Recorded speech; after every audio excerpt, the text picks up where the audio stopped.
So I'm going to start off with a song. It's my birthday, and I traditionally do a birthday concert every year.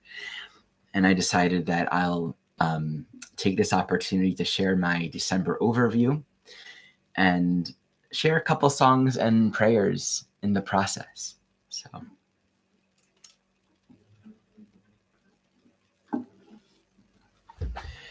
to me, this is a very good Sagittarian song.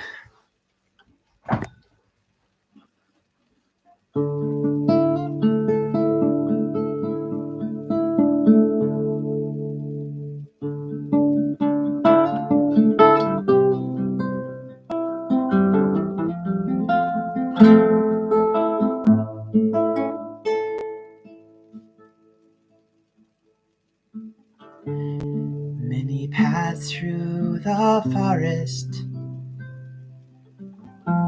but I've only 2 feet,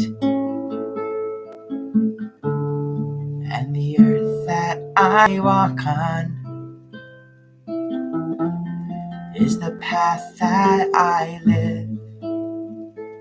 So guide my feet to walk with you, to walk with love. Guide my feet to walk with you, to walk with love. Many options to choose from, points of views, pros and cons, but your love is eternal, but your guidance is now. So guide my feet to walk with you, to walk with love. Guide my feet to walk with you, to walk with love.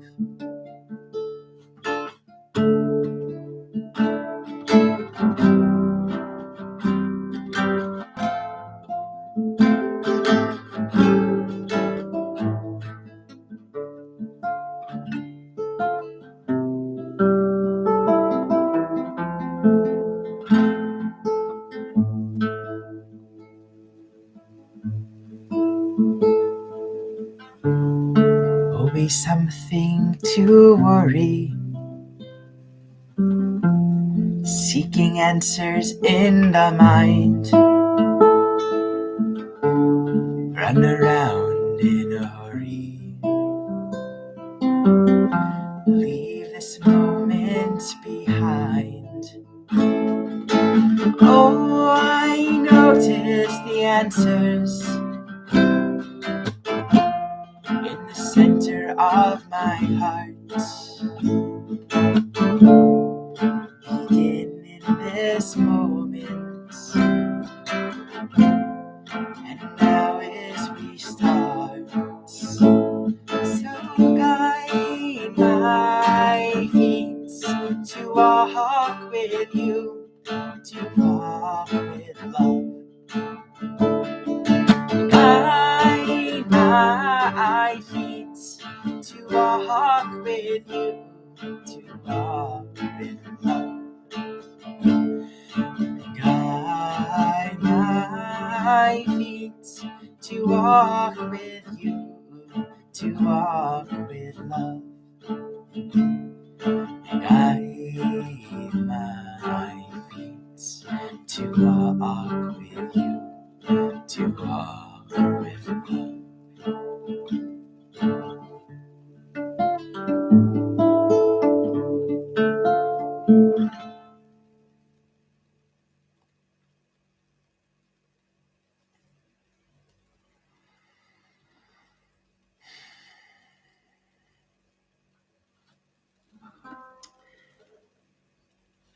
All right, hi everyone.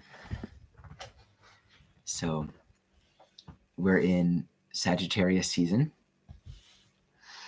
and I was thinking from a session I did recently, this thing that someone told me not long ago. I was, well, it was, I guess, it was a long time ago in relative terms, 2015 or so. I was walking through the street, and I wasn't even talking to this person necessarily.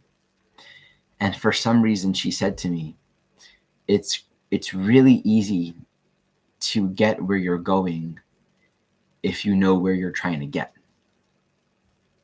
And I think there are so many journeys that we take on this life path that are set with perhaps a lot of enthusiasm, maybe a lot of passion or a lot of desire,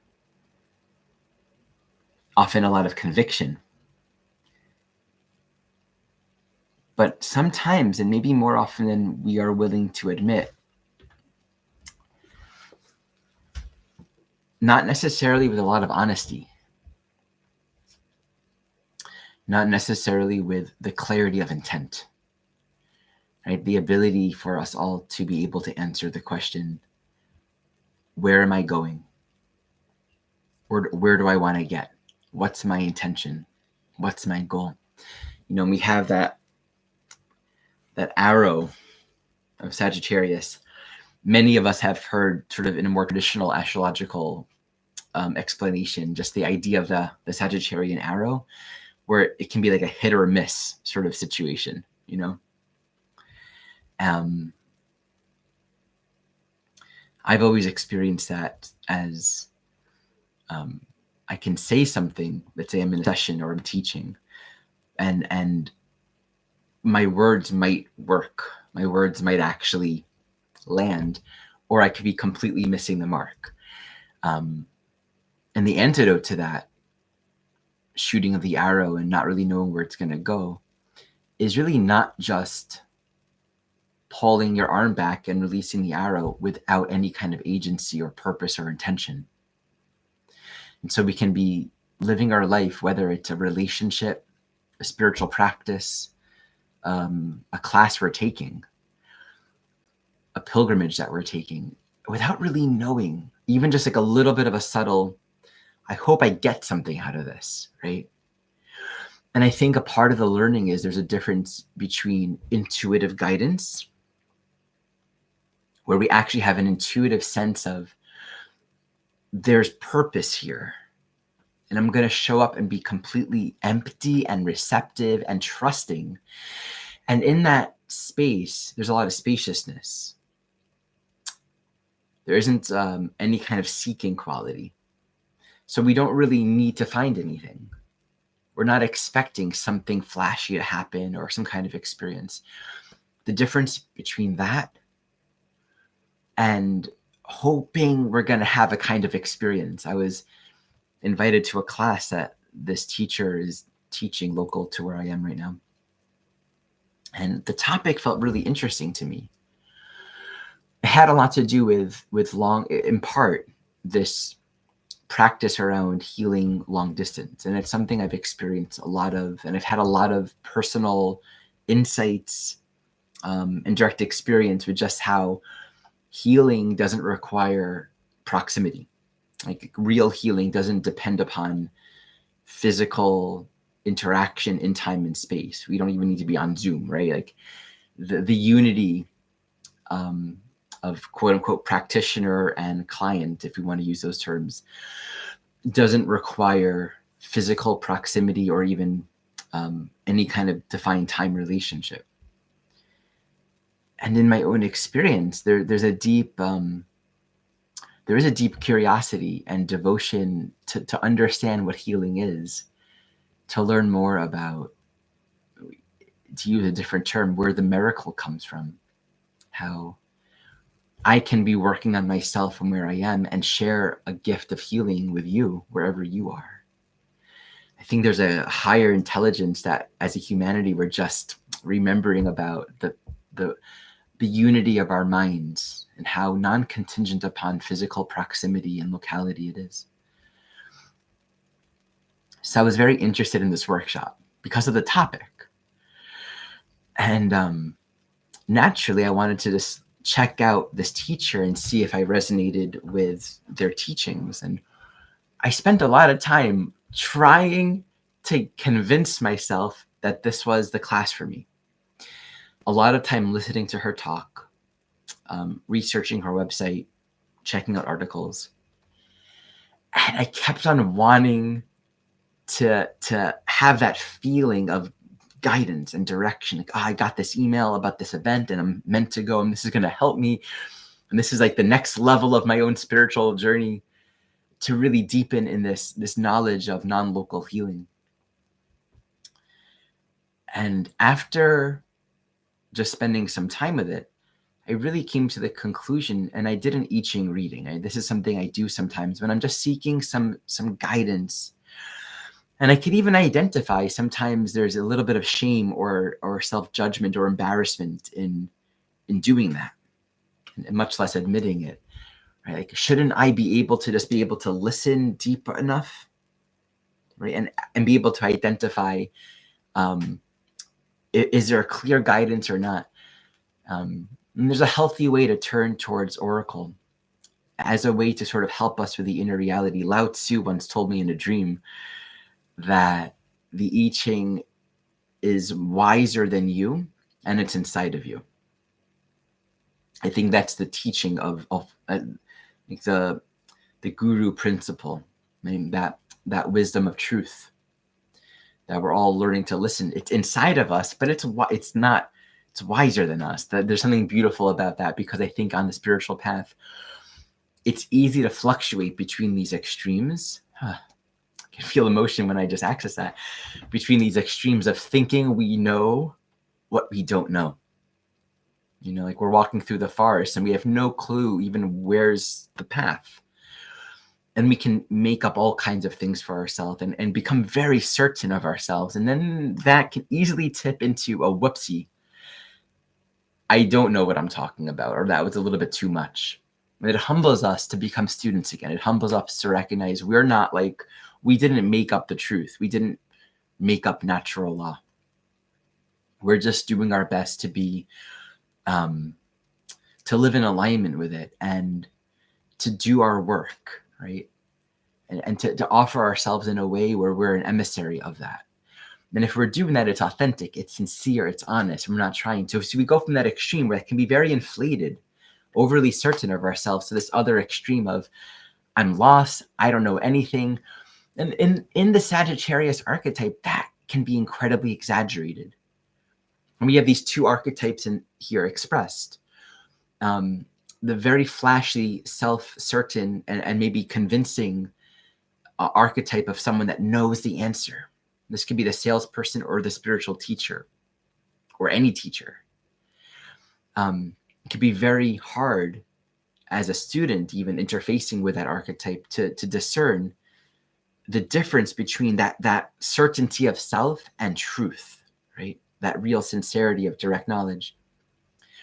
And this archetype of just wandering aimlessly, believing that we don't have the answers inside. Believing that there isn't some sort of inherent potential where we are right now available for us on our own spiritual path.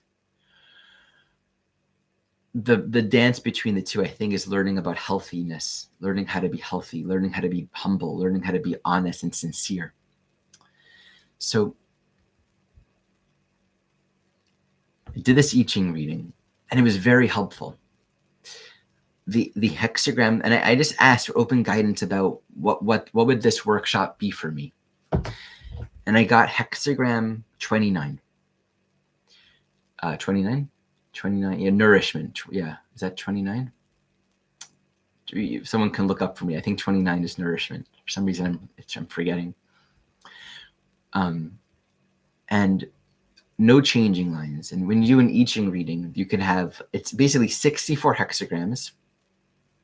And each hexagram has 6 lines. And any number of the lines can be changing, which will create a second hexagram. In total, 4,000 something combinations and possibilities for an answer you can get to any question, right? And it speaks in imagery and metaphor. So you have to really be intuitive and take some time with any answer that you get. It requires intuition to interpret. And so getting 29 unchanging, one of the teachings of 29 is nourishment then it speaks not just to the nourishment that we take in, but also what are we doing with our mouth, right? And it generally speaks to this idea of what's nourishing, right? I've gotten that hexagram in regards to me doing something, and it really points me back to what am I trying to give? What am I offering? What's the nourishment that I'm wanting to give? And in this case, the way I internalized it was, what are you seeking to nourish yourself on? What is it that you're wanting from this? And that helped me realize I don't need to go to that class. Not that I know it won't be valid, I can't know that. But just that reflection upon what would really nourish you, right? What's your intention? What are you really seeking? And I became immediately aware of, oh yeah, I'd be going hoping that I would learn something I don't know. The truth is, I already understand many of these principles. Understanding has no meaning to me. In fact, I could argue that understanding isn't really a thing. Like an intellectual understanding of something is really just an image or a projection of the mind, something that we're remembering about a past experience. It's just an image that we're projecting. What I'm really interested in is the practice of it. I don't need necessarily to go to a class or a workshop to put into practice that which I intuit and know to be true. And some of the deepest spiritual revelations that have happened in my life have been unstructured. Regardless of any of the classes or trainings and anything that I've done along my soul journey, some of my most beautiful and fun stories about experience, revelation and healing and miracles, they've been spontaneous. They've been uncontrived. They've been in the moment where I didn't think they were going to happen. I wasn't looking for them. I wasn't following a technique either. In fact, sometimes the very experiences have happened in the letting go of the technique. And it's a really hard thing for us to appreciate, especially I think one of the Sagittarian dimensions within just the past several thousand years of our life in the yugas that we've been in. This archetype in so many ways says, here's a thing called truth, which is going to be a concept. It's if we hear it, if we hear a teaching, it's going to land either as a concept that we may not know is real or not, or it's going to hit us on the inside in the place that already knows it to be true. If we're ever learning something and we don't know if it's true and we have to think about it, it's not landing in that deeply wise place inside of us that already knows. And if we have to ask ourselves and logically explain or prove or work out some sort of principle, we're missing the point.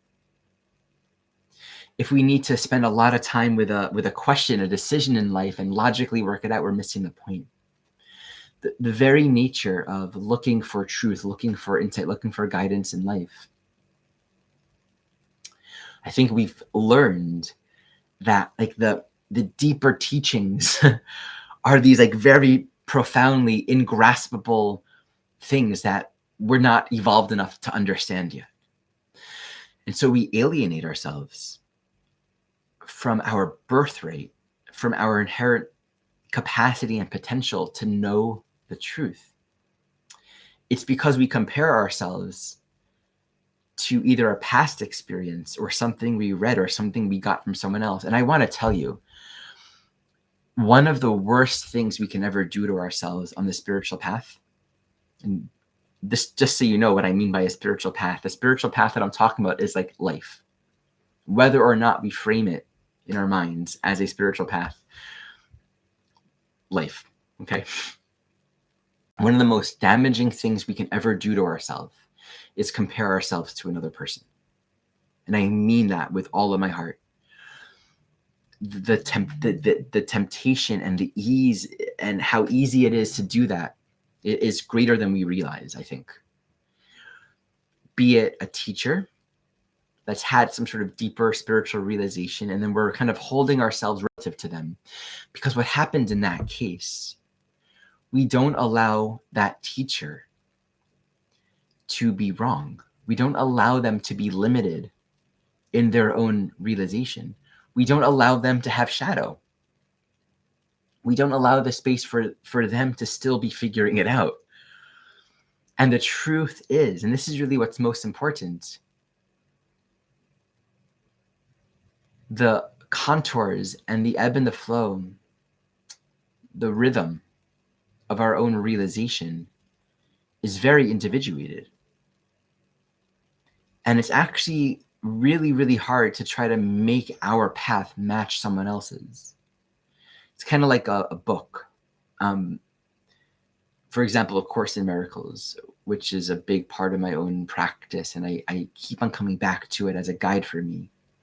There are many parts to the book, and I've never once just like picked it up from the beginning and read it.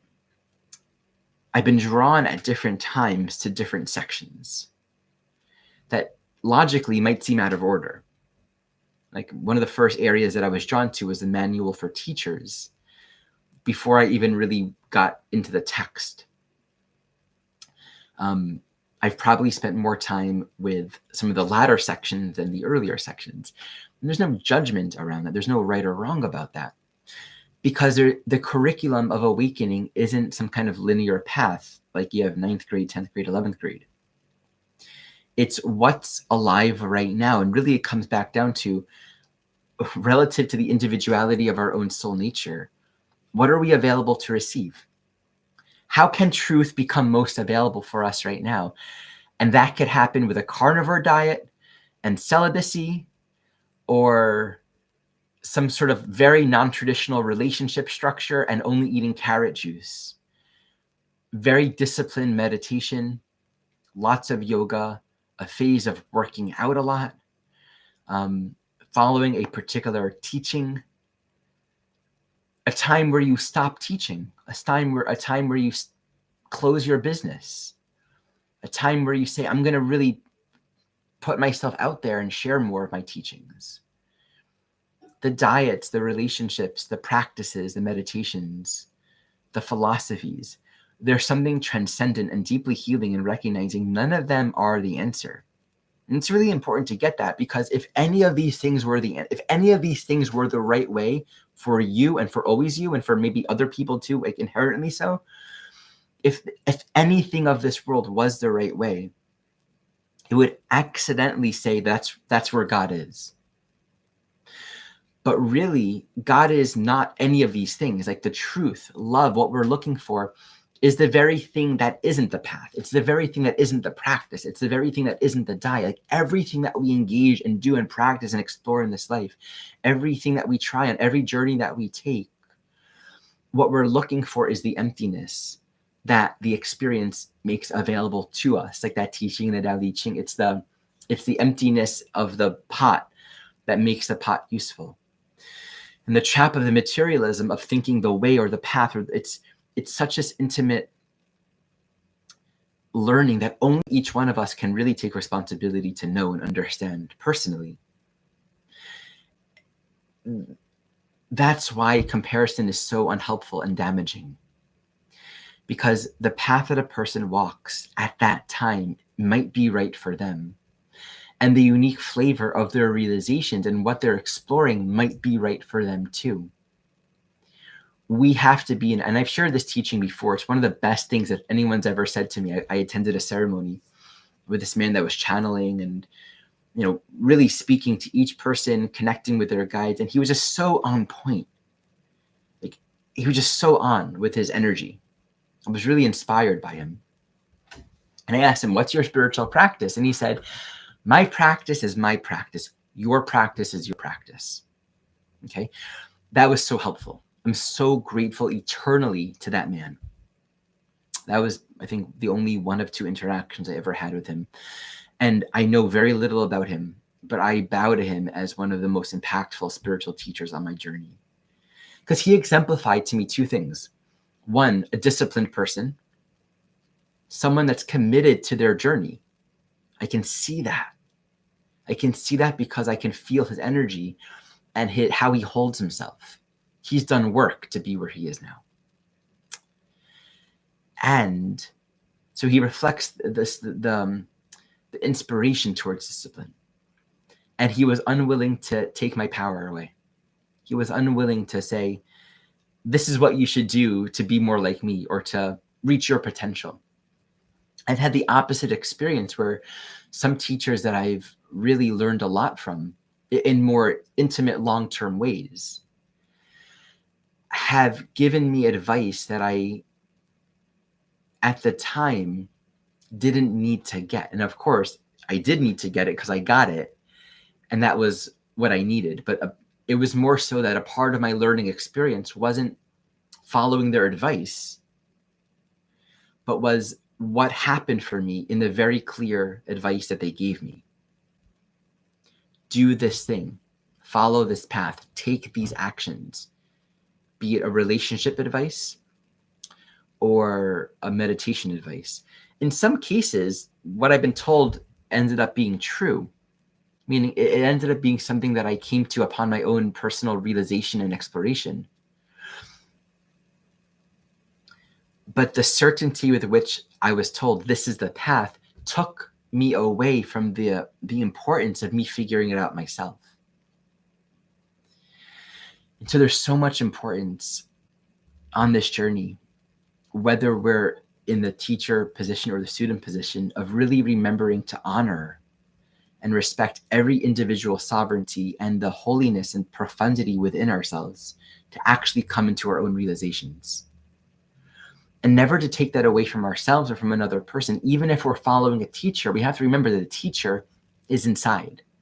That which we're really looking for, the guide is inside. And there's a world of a difference between guessing at something because we were told to do it versus the energy of sincerity and authenticity.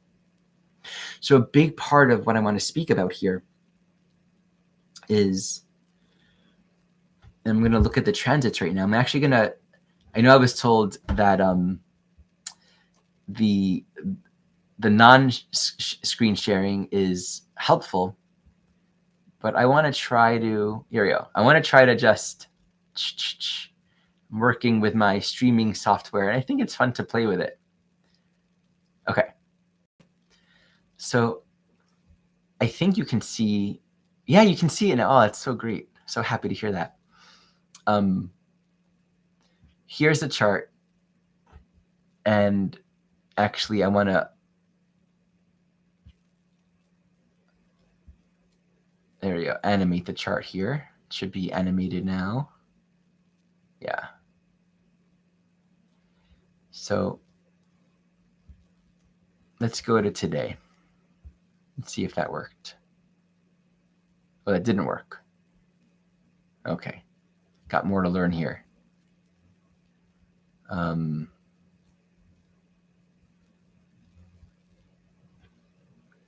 Nevertheless, we'll just keep it as it is. With the chart that we're seeing, this is actually before Mars entered Sagittarius. Now let me try to get the chart out. I really want to try my best to do it.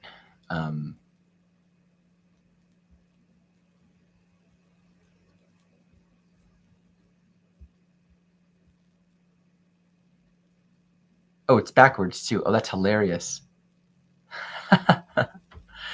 All right, forget about it. I'll just talk to you. Let me put my screen back on.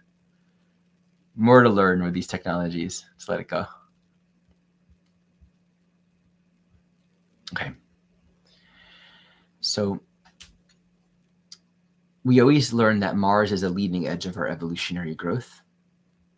So wherever Mars is where there's a lot of instigation, a lot of activity.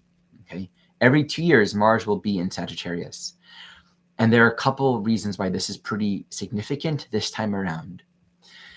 One, Mars is the ruler of the North Node in Aries. So any time the North Node's in Aries, there's going to be a lot of potency in Mars.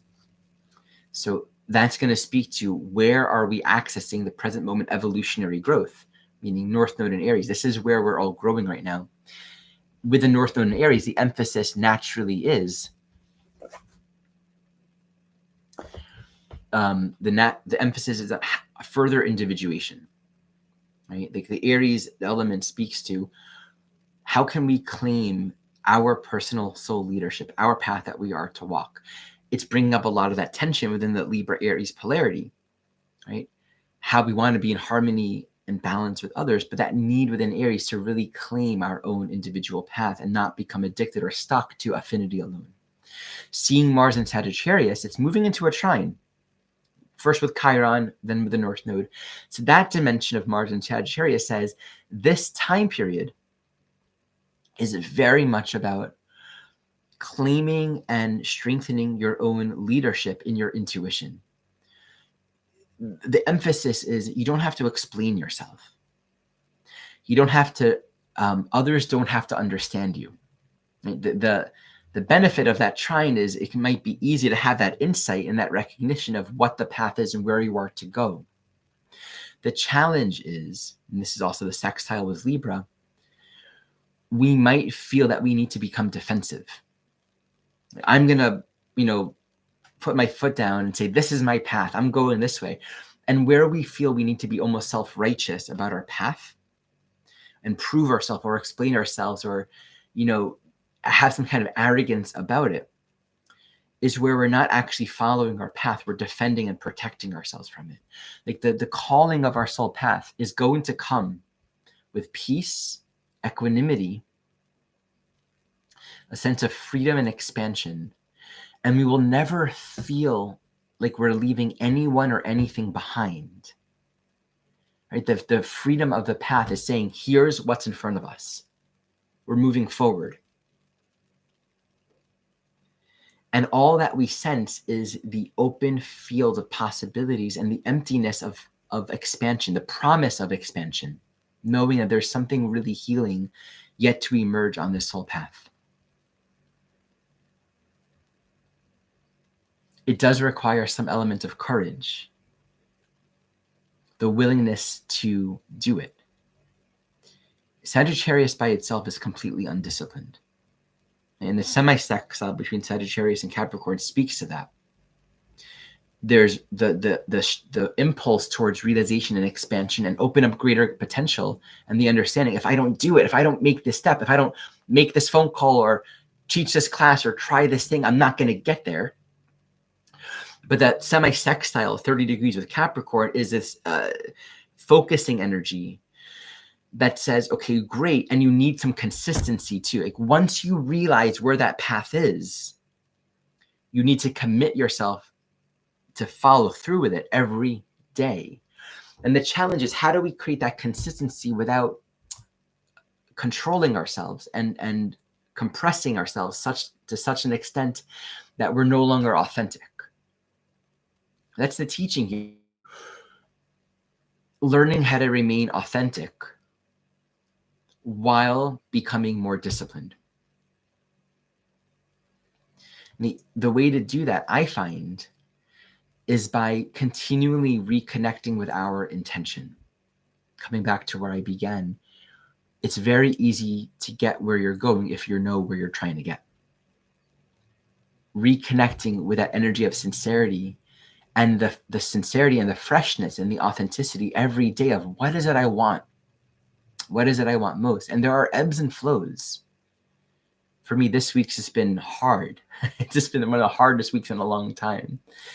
But I understand there are ebbs and there are flows to the journey. There are days where I feel more certain, more clear, more grounded, more confident. Days where I don't. But one thing that I'm continually learning is just the value and the importance and the gift that we give ourselves when we don't allow the emotional ebb and flow of this whole journey, the ebb and flow of certainty to take us away from our commitment. And that's what Mars is asking us for here. When we're absolutely honest and sincere, we find the words to express this.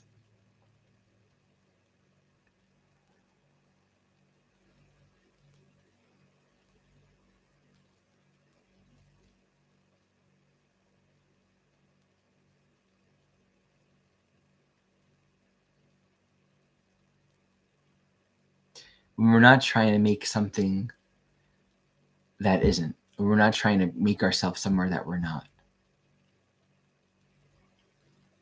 Sometimes there's this experience of a lot of the dust falling and a lot of the effort that we've been trying to make just sort of landing. Like, oh, I was trying to make something happen here. I was trying to be something that I'm not. What happens when we just allow ourselves to finally be where we are is maybe we come to terms first with that sense of being lost, right? Where we didn't really allow ourselves to just be where we are because we're trying to get somewhere so much, you know? But that's where we get to start again. That's where we get to start again. And I just want to offer this prayer and this blessing for us all, that we have the adequate confidence and trust in the rightness of our life, in the rightness of our soul path, to be able to start again and again and again and again.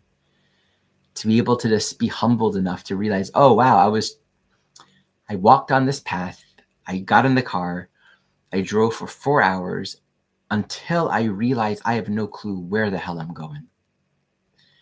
That's okay. I'm going to turn around. Actually, I'm going to stop right there. Not going to turn around. I'm not going to go anywhere until I actually know what I'm doing. Sometimes that really means facing, there's this issue within Sagittarius of like setting forth on this journey, having a lot of enthusiasm, a lot of gusto, and then getting to a point where there's so much overload that you just fall apart. It's like carrying a plate with so many things on it. Like, oh, I'm going to have this and this and this and this. And then it just all falls out of your hand and the plate breaks and you lose everything. Being overly opportunistic or following with some kind of great idea and going so far for so long in that great idea. And that idea was really, it seemed true. There's a moment where that made a lot of sense to you. And then it takes minutes, hours, days, weeks, years later until you realize, oh man, I don't really know what I'm doing. I don't really know what I'm doing. That can be so hard to experience that. It can be incredibly disillusioning, or not disillusioning, that's more of a Neptunian word. Honestly, it's like, it's depressing. It's disappointing. The optimism of it falls into a sort of pessimism where we can sort of get stuck in this sense of just feeling totally lost and far away. But it's a necessary experience. It's necessary to gamble all of your money and lose it all if that takes you back to the present moment. Because that's the teaching. It's funny, right? It's like the whole point of all of this isn't the thing that we're getting. The whole point of all of this is the present moment.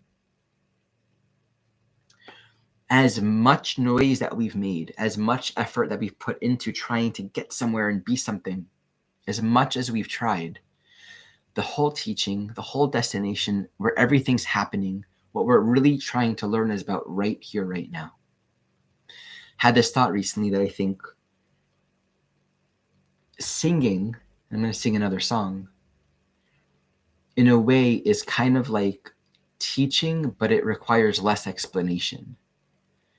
And I've had this realization of why I like singing so much and why I want to do more of that and why I want to make that more of my, where I want to bring more of that into my life, not to negate the words that I teach and the things that I write and share and all that. But I had the insight. It's like, oh, all of these words are just ways of me working with myself to bring knowledge and wisdom and insight into my own experiences and to share that in a helpful way. But the deepest teaching is silence. I've learned the most from people that are silently and humbly just walking their path. They're not, it doesn't even matter if they're a teacher. Our being, our vibration, our presence is the greatest teaching. Ramana Maharshi said, silence is the teacher. People pressed him for a technique, so he gave them a technique, but only because the mind needed something to work with. So I think when we really come back to the path, the teachings become more subtle. Our teaching becomes more subtle, and the teachings that we become available for become more subtle. Like, one I Ching reading becomes very rich. You don't need to ask a lot of questions. One meditation session becomes all you need to come back to your center. We don't need days and days and hours and lots of ritual. It's not that I always experience that. It's not why I'm saying that. It's rather, I recognize that this is true. I recognize that the heart of the spiritual practice for all of us is just getting back to right here, right now, where our stance and view of all things isn't complicated, isn't confusing. And the awakened perception of life is never going to be confusing. So I'll close with this thought before I share a song. I think we often feel that we need to toil and work through all kinds of confusions and dilemmas. And the beauty of our practice, the beauty of our teachings, the beauty of the things that we each come back to on our own journey that help, is that it just continually reminds us that the answers that we're seeking are just beyond the questions, are just beyond the dilemmas, are just beyond the confusion. It's always going to be a shift to a reference of reality, an insight, and a remembering of what's true in this present moment that will inherently, immediately, completely reshape and reframe everything. Until then, we're looking for the right way. What path is the better path? What option is the better option? What spiritual practice is a better practice? It's a big mistake to think in those terms. More often than not, thinking in those terms just keeps us stuck in the seeking or in the comparing.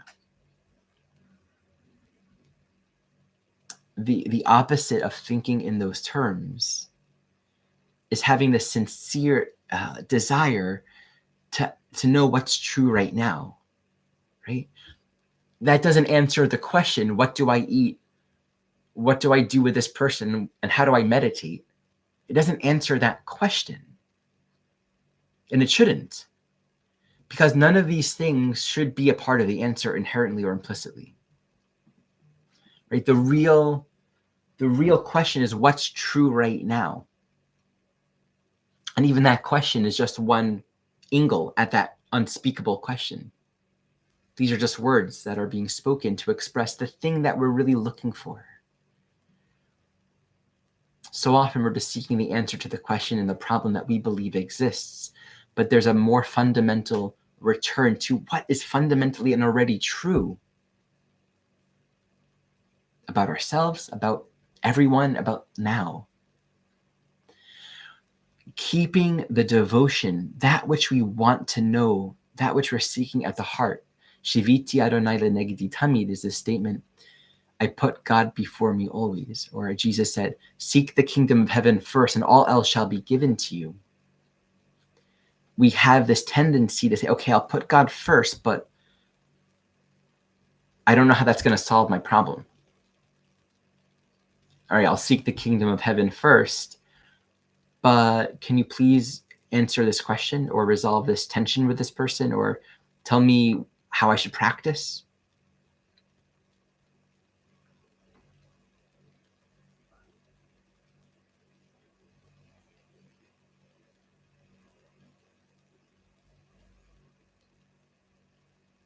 If there was an answer that was that simple, there would be one meditation practice, one diet, one haircut, one dress code, one right way to be in relationship for everyone in the world.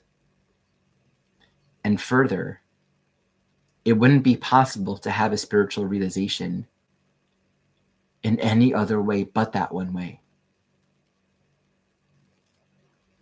And the teaching is the Tao that can be named the Tao is not the eternal Tao. The form that can be named as the form is not the eternal form. Everything of this world, everything that we do is a posture, a dance, a way of making ourselves available to accidentally come back home.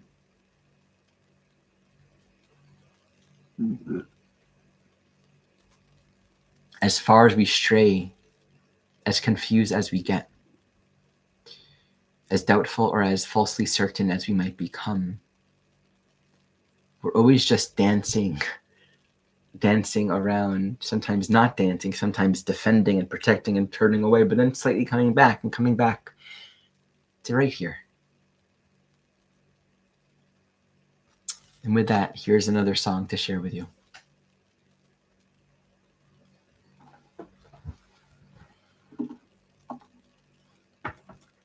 I'll tune up a little bit.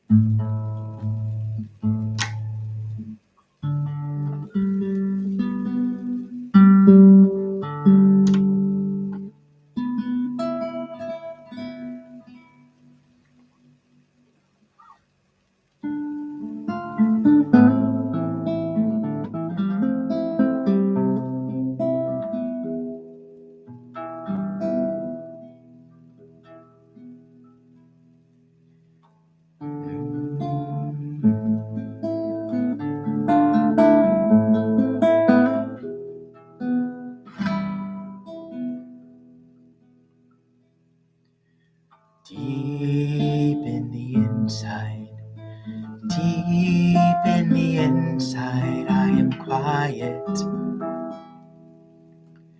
Deep in the inside, I am still. Deep in the inside, I am quiet. Deep in the inside, oh deep in the inside, I am still. Nay, nay, na, na, nay, nay. Nay, nay, na, na, nay, nay, na, nay, nay. Nay, nay, na, na, nay, nay. Nay, nay, na, nay, nay, na, nay, nay.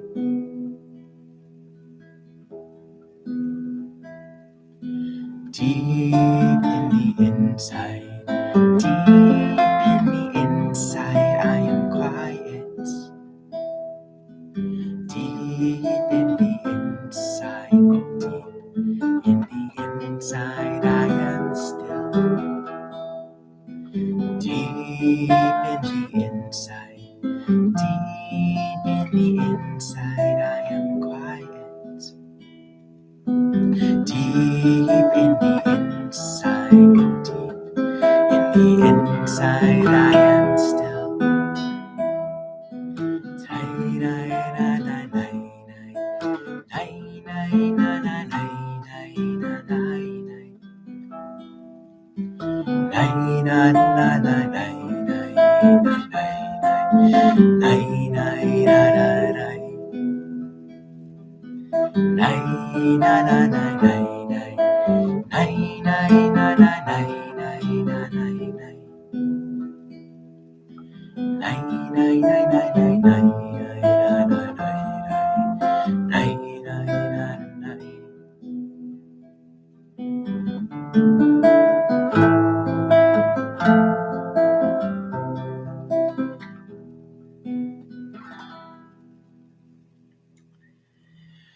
So the final thing that I'll share about here is the other reason why Mars in Sagittarius is so significant and relevant for us. Jupiter in Taurus is finally stationing direct. This is a very meaningful station, and I can't share the screen yet, but I'm just going to look at it so I can speak to you. When I see a planet stationing direct, I think it's happening at the very last day of this month. Yeah, it's like on the 30th. And there are other, Chiron is also stationing direct earlier than that, but we're going to focus on the Jupiter dimension right now. I always like to look at where is it going long term, right? In this new motion, where is it heading towards? And what's exciting about this, and I'm definitely going to be speaking more to this, is it's going to go straight to Uranus. So this is going to happen by April of next year. Jupiter will join Uranus. And for a very long time, Jupiter has been at times conjunct, like very close, but actually not crossing Uranus for this whole year, pretty much. Jupiter and Uranus have been in this dance. So there's a lot to say about that. Jupiter stationing direct this month while Mars is in Sagittarius, forming a very strong aspect to the North Node, says we're on the cusp. And you can think of Jupiter in this phase of stationing. It's slowing down. It's getting ready to turn. Okay. So for the next several weeks, it's kind of in that turning phase. This is a renewal of self-trust and self-clarity and direction. Jupiter in Taurus says, look inside. What makes your life livable? What makes this life joyful for you? What gives it meaning? What brings forward that sense? I'm being who I am. I enjoy the scent of my own being. What is the path that you're called to walk that is so you, but requires that self-confidence and that self-trust? The movement direct now says there's a path to walk. Trust yourself now. Really be willing to invest. Use your resources. The thing with Jupiter and Taurus is we can actually exaggerate this belief that we don't have what it takes, that we're not enough, that we don't have enough. That's the issue with Jupiter. In that way, it'll exaggerate any negative perception. The key is to invest and to be willing to take risks relative to that which we love most, to have confidence in ourselves in that way. This really speaks to an enhancement and an invitation to enhance and deepen and trust our own self-esteem, our own self-value. That's the theme for this month. Just track the movement of Mars as it comes to trine Chiron, which is stationing direct, which I'll just say, that again speaks to a lot of power and self-leadership, and maybe even the vulnerability in claiming your own direction. How do I know if I'm doing it right? If I'm making this choice, I'm not making that choice. Sometimes that's really important. We just have to allow ourselves to become more vulnerable, more available, to just trust the path and commit to it. It's square to Neptune, and actually right now it's actually in conjunct this Jupiter and Taurus. So tracking the movement of this Mars over the next month and beyond is going to be really helpful for us if we do that. And just really grasping this opening and this invitation for us to be cultivating courageous, bold choice making. There's this teaching that I think about a lot, which is I need do nothing. Like, you don't have to do anything. You don't have to make a choice. You don't have to be choosing between illusions. And there's a lot of power and potency in that understanding. And there comes from that place as well, where we're not looking for the right answer, but rather we're noticing our guidance. We're noticing the calling of our own soul for something greater and more in front of us that says, make a choice here. Not a choice between options, not a choice between illusions, but choose your soul path. Choose to trust yourself. And that does require a great degree of courage and confidence and trust. And I'll close with just that affirmation, that prayer. We can't fake it till we make it. It doesn't work that way. We can try, we can get started, and we can learn as we go. We can find ourselves going too far, and we can find ourselves not going far enough. And these are all just ways in which we're learning how to be healthy, how to navigate this life with our intuition, with a sober sense of self, not trying to get something we don't have, but trusting the path that we are to walk. And the telltale sign that we're healthy is we're not seeking, and that we're really wanting to carve out time to cultivate our own spiritual practice, whatever that is, whatever brings us into alignment with our remembering, with our self, with the teachings of this present moment. When we feel free, we naturally want to spend more time in silence. Isn't that interesting? When we feel free and confident and trusting of our life journey, we're going to want to naturally have more time to be quiet. But the opposite is true too. When we don't feel free, when we feel stuck and confused and stifled and not having confidence in ourselves, we're going to want less of that. We're going to be naturally less drawn to create quiet, to go within. And that's because like creates like. So it's almost if we can recognize that, we can objectify that reality and say, oh, I seem to be very much lost right now. This is a time to start over again. And that Sagittarius square to Virgo is very humbling. Sometimes it's just a matter of, clean the space first,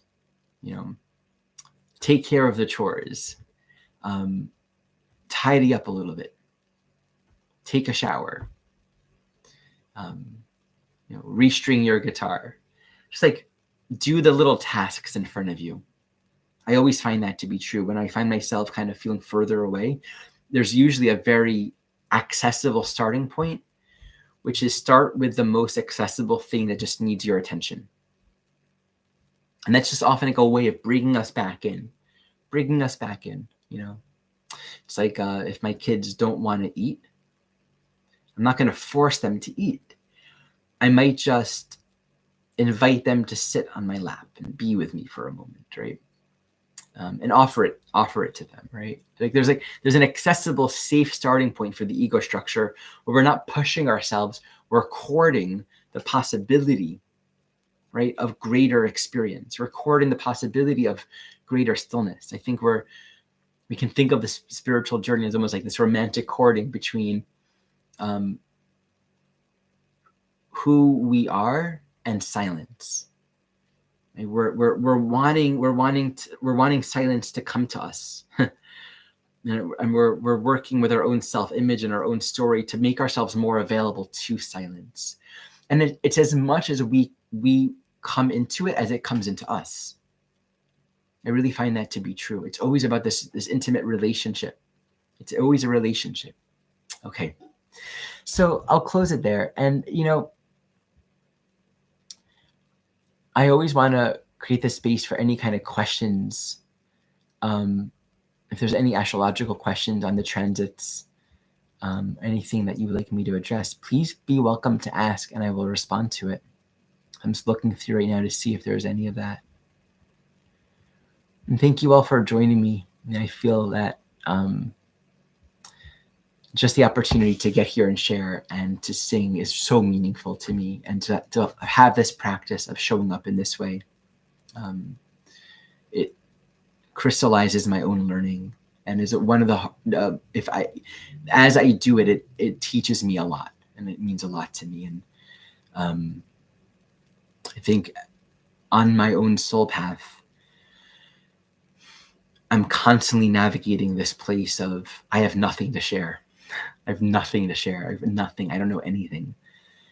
And feeling like why do I put myself out there? Why do I think I have something, right? Between that and I have so much that I want to share. There's so much wisdom. So and if I can just show up more, I'll be stronger. I'll be more clarified. It's a very interesting dance for me. I think for me, it's about learning how to just be humble, and to believe in myself and to believe in the way that I'm wired and my own path and my own purpose, but to not make more of it than what it is. It's again, this learning around what it's like to be healthy. So, and I am a Sagittarius. Well, it's my birthday today. I got a lot of Sag. Okay. So that's it. Thank you, my friends, for joining me today, and so much love to you all. May this be a time of spaciousness and freedom and joy.